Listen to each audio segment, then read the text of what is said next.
I don't know why my body hates me, but every time there's something huge happening, I either have a cold or something else going on, and I'm pushing through and trying to make the best of it. Why, God, why?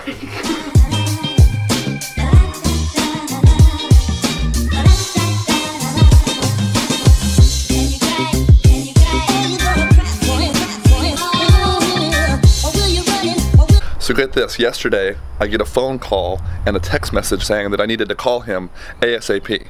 Now when you get that kind of a text message, you never know what to expect. Apparently, a drunk driver decided to run into my home last night while we were at practice. Yeah, not so cool. Luckily, we're all okay. However, PSA to all of you guys, don't drink and drive.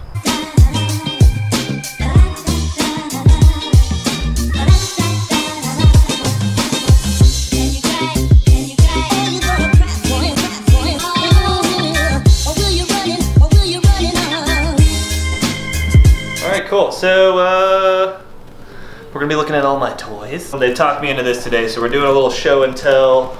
I guess we're doing like a gear showcase day. So Fender American P-Bass, Tobacco Sunburst kind of deal going on. Some people say, you know, it's like an old guy style, but it's a dad guitar. Yeah, it's like Parker says it's a dad guitar, but you know what? Screw him. This guitar is sexy. The sibling to that one, and this is my Fender P-Bass in all white, and this one's actually a Mexi. This one I actually like better than the American, so I think it just sounds better. It's got more cajones. This one, Parker actually bought this for me as a Christmas present. We were actually going to be doing some filming for the Echoes music video a couple years ago, and we were trying to get like white guitars and black guitars and like something to kind of go along with the color scheme of that album. Parker got me this, and this thing is freaking awesome. We got the Ernie Ball Music Mans. These are both Stingrays. I got this one. This one is an all black, and it's actually a neck through. Notice how there's no bolts on this guy, so he's pretty sweet. The sustain on it's pretty awesome, and the cajones. This guy's pretty sweet. And then I wanted to get one in all white, so I would have a backup with sort of the same pickups and tonal qualities in case something went wrong with this and I had to go pick up a backup guitar. So I like to have my guitars, I like to have the backup be identical or at least as close to it as possible. So the all white one comes in.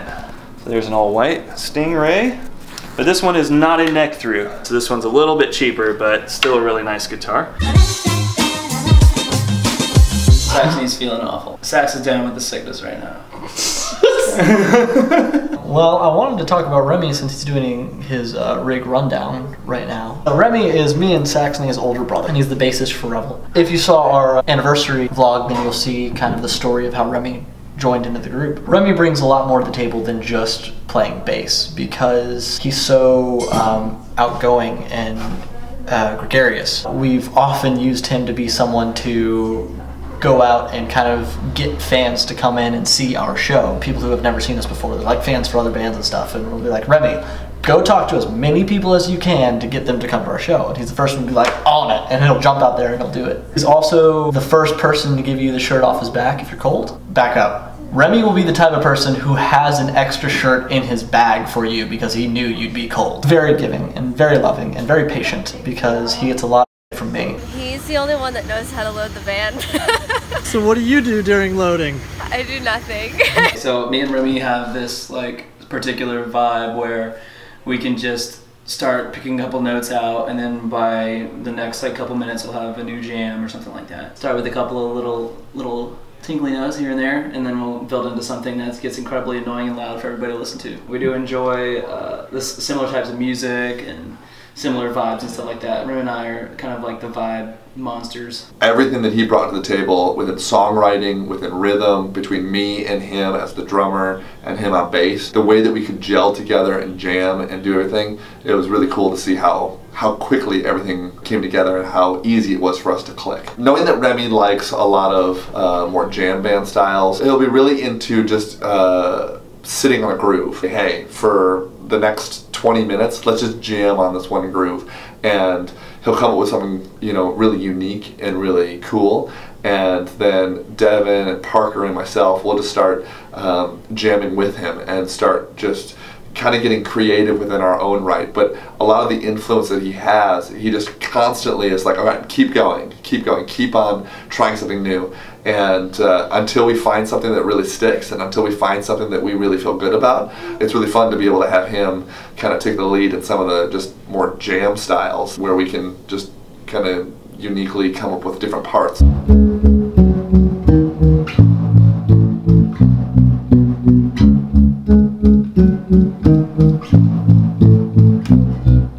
Pedal board. This, Devin actually got me the pedal train here.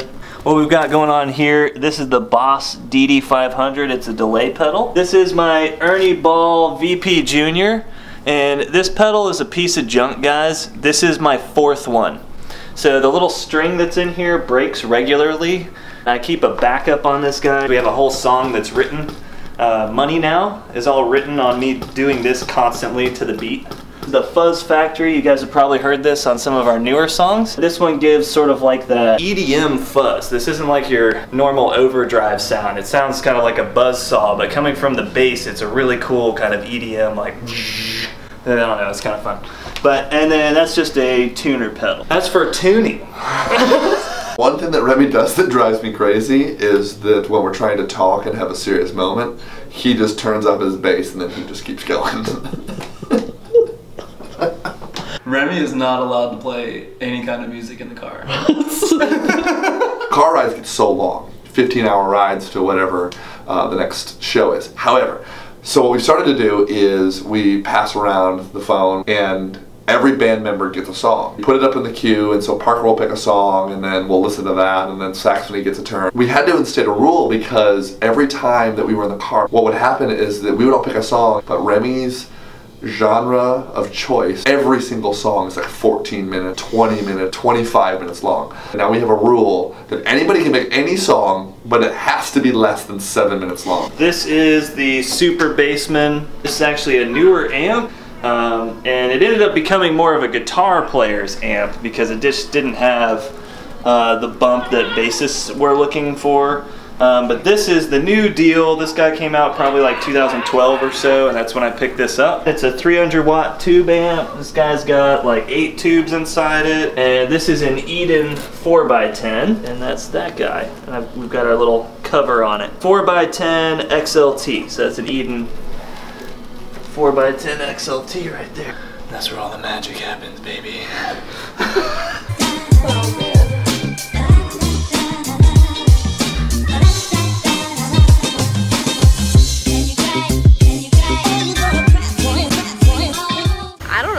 Remi does. He's the bassist.